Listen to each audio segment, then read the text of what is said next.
Hi, I'm Dr. Amber Reed in the School of Ed Leadership here at Indiana Wesleyan University, and I'm lead faculty of early childhood programs in Indiana and Ohio. Today we're going to talk about an important instrument for us that we use in both our Bachelor's of Science in Early Childhood Education in Indiana and in our Transition to Teaching programs in Ohio. And this tool is the Lesson Plan Rubric. This lesson plan rubric is important for a number of reasons. First of all, it is the primary lesson planning tool that we use in all of our methods courses that revolve around primary grades. So this would be true for kindergarten, first, second, and third grade placements. Primarily those happen after the infant toddler methods and after the preschool methods. So it is in the latter third of our program. Second of all, it's important because it is a key assessment to our NACCE SPA, which is an accrediting body, and it's our national accrediting body for early childhood specifically. And so this is a tool that we use that is an important data point that we need to be tracking our candidates' progress on. Third, it's also a common assessment tool across all programs that is used for our CAPE National Accrediting Body, which is for our School of Educational Leadership. So this tool is really important, and the data we collect from it serves a lot of different purposes. So as an instructor, we're really valuing your feedback and your good instructor eye and care in making sure that this rubric is used well and that the data is cared for and collected accordingly. Okay, so what is really nice about this lesson plan rubric is that it does start out by giving really good guidelines. And so every part of the rubric is actually identified and discussed in these first cover sheet pages.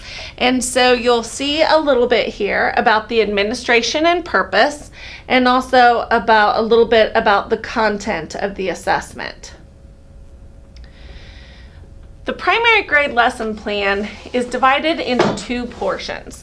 The first portion is the planning portion, and then the second is more about how the candidate plans to deliver the instruction. And so the first part is where we'll see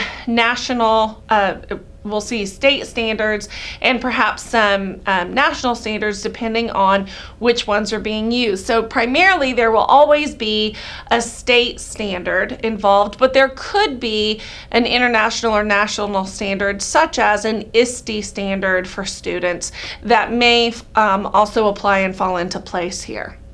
And so you'll see that that's where it starts. And then the learning objective, there are helps in the workshops explaining to students exactly how those learning objectives should be written. There's lots of practice for them.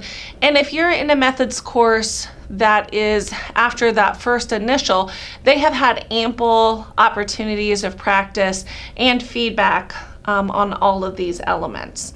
But if you are in the first course that it's being used, your candidates are probably going to need some additional support, in particular, knowing how to connect that standard and the learning objective, turning that into a measurable action. We also ask that our students consider, given the classroom that they have, for specific avenues of differentiation for students in need, and that could be both in content, in process, or in product. And then we do ask that students do a list of resources that is all-encompassing of both what the students in the classroom are going to need, as well as what they're going to need from their end in terms of delivery. Then we get into the actual design and how that lesson is going to be delivered. We do follow the Madeline Hunter framework, and so many of you will be already aware and familiar with the anticipatory set, where we're going to activate prior knowledge, and there will be some type of a hook or an engagement piece that draws the students in, connecting to that prior knowledge and beginning the students with some type of high engagement, interactive, thought-provoking moment that sets the stage and motivates for that new learning. It's also important that we want students to restate that learning objective to students and be very clear from the beginning as to the goals of the lesson and the objectives of the lesson. Not so much that the students will read it verbatim, but how can they take that objective and rephrase it, reshape it into student-friendly verbiage and deliver it in a meaningful way, setting the stage again for that real-world new learning. And then, of course, we get into the part of the lesson planning that everyone probably remembers from your own college experiences, and that is those step-by-step directions.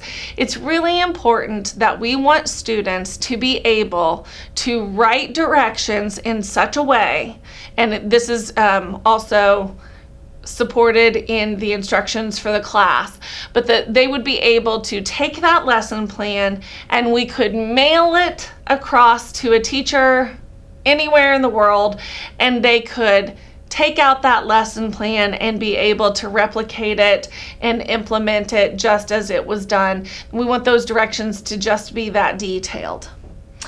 Within those sequence of steps, there's important aspects here about the inputting of information. And of course, in early childhood, we know about the strong need for modeling, demonstration, and lots of good examples there. Checks for understanding should be throughout, and that can be even with activating prior knowledge in the beginning to see who all is on board. It can be multiple checks along the way, not just checks about the objective leading toward the assessment, but also checks for understanding of things like making sure that students understand how technology works, or making sure the understanding of directions from students, or making sure they're knowing procedures for stations or learning centers. So checks for understanding can be for a number of things throughout the lesson plan. And then, of course, those all-important questioning strategies are included there. Then there is the piece of student practice. And the student practice is obviously very important. We want there to be multiple opportunities and avenues for students to be able to engage and practice on their own, in small groups, individually, depending on the structure of the requirements of the lesson. That there's lots of opportunities for students to interact and engage with the content in meaningful ways. Finally, the assessment needs to directly and explicitly mirror that objective piece, and ultimately then the standard, as the objective is then aligned to the standard. So we always talk to students about the trifecta of those. The standard, the objective, and the assessment are that framework by which everything else is filled in. Okay, so that gives us a little bit of understanding about some of the expectations of lesson plans. Now, over the course of the sequence of primary grade methods, if you're an instructor in our bachelor's program in Indiana, then you'll find that there is a series of primary methods where this lesson plan is utilized, and it may be utilized in a variety of different ways. So for example, if you're teaching the STEM course, you're going to see a strong vein of inquiry and constructivist practices that are going to frame the lesson plan and influence the choices that are made in these categories. And that would be different than perhaps teaching the fine arts course or the social studies course.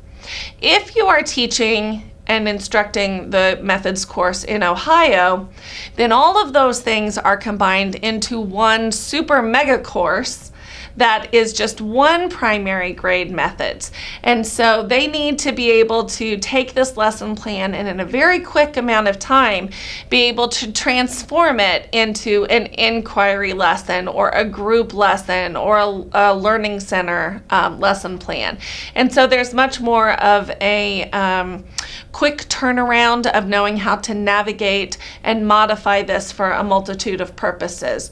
It's a slower process to be able to do that over multiple courses in the BS. So that's a primary difference of this if you are teaching in the Transition to Teaching program in Ohio or in the BS in Indiana. Okay, next we come down to this description.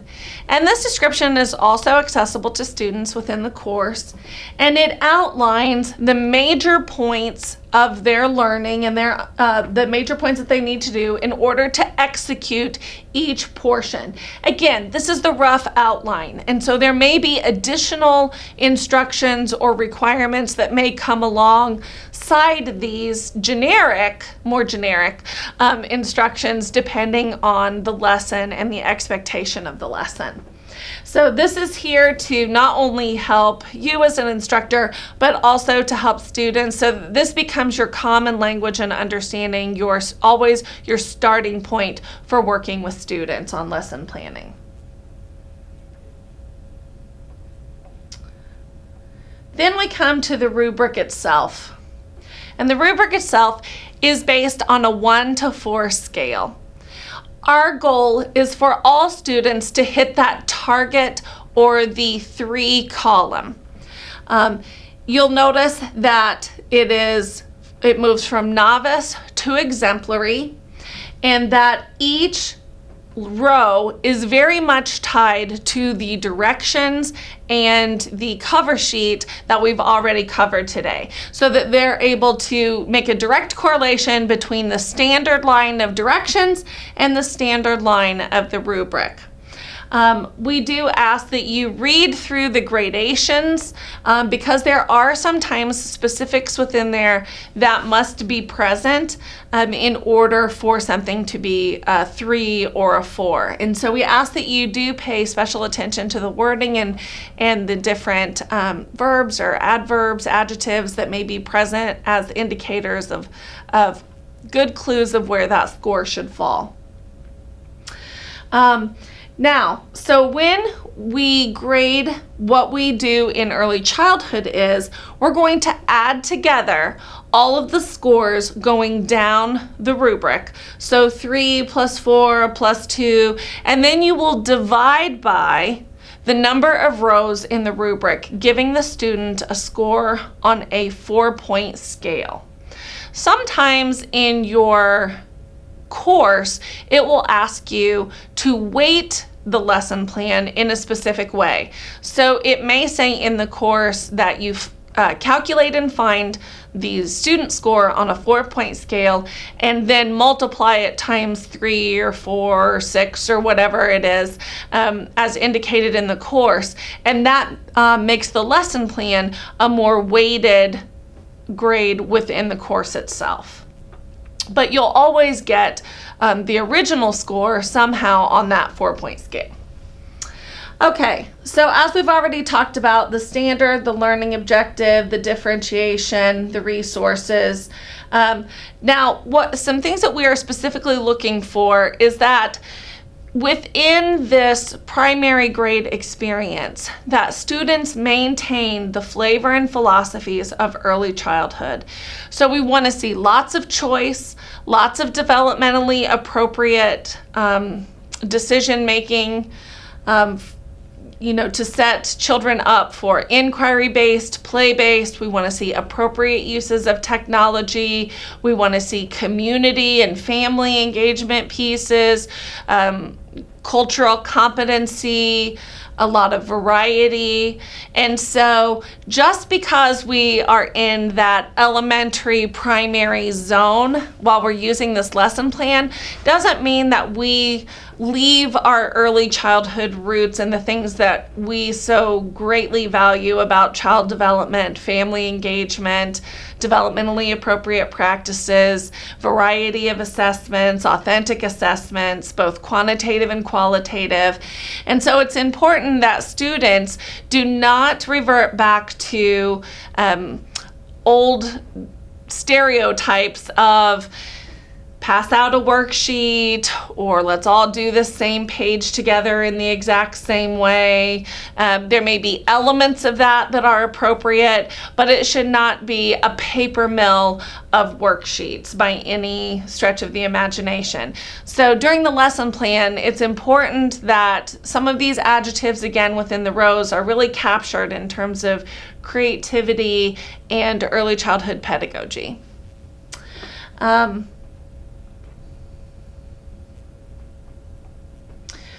Although writing quality is not mentioned as its own individual row in the lesson plan, it is inherent in all of the rows. And so, for example, if the assessment portion of the lesson plan is not written clearly where you can follow it, or you see lots of errors just in anything to do with writing quality, whether it be grammar or whether it be English language conventions or whatever that might be, vocabulary, we want to make sure that that is drawn attention to in the score during that section where the issue may have taken place. So writing quality should be inherent throughout each of these elements and dynamics of the lesson plan, not just as one specific row. The other thing is that you'll notice is that there's not a space for duration in terms of how long these lesson plans should last or which element. And that really is specific to the workshop and the courses that you're working with and the guidelines that are provided there. But it's important to note that students really do, our candidates really do need your support in understanding time expectations, how long things take, how quickly things can change, and it will be a stretch from their time with infants and toddlers and preschool time compared to a traditional school day in a primary grade. And so there may be some timing issues that you will need to support them in, give them guidance in, but it's not a scored portion of the rubric. So the final piece here is that the students will be given a blank lesson plan template. This really is a framework, and students should be able to accommodate the framework within. There will also be a sample that is provided in the workshop that you're in, or the class that you're teaching. And so you'll be able to see a sample that is provided for you of how this particular template can be utilized. But occasionally there may need to be modifications to structures of this template. So for example, learning centers. If you are in a course where perhaps they need to incorporate a rotation of learning centers, maybe you need to have an additional column here that is specific about that rotation. Or perhaps you'd like to add in a class that focuses on management, a particular analysis here about management, or that may be added to you within the course. So don't be thrown if there potentially are some extra things or some structures are a little bit different than what you see in the standard, because those modifications will have been made for whatever specifics are happening in your workshop and course. However, your rubric will maintain the same integrity, and there will not be additional rows onto your lesson plan rubric. So, we want to thank you for your willingness to work with our students, to make sure that they have wonderful experiences, that they are strong candidates going in forward to their career path. And we want to thank you for working with our students with lesson planning. That can be a very stressful time for them and perhaps for you as an instructor. We want to encourage you that if you ever have questions about anything to do with lesson planning or with assessment or scoring of any of the assessments, that you reach out to us at any time. We're always here to support you and to help you in any way that we can. And again, just thank you for all that you sacrifice to work with our students.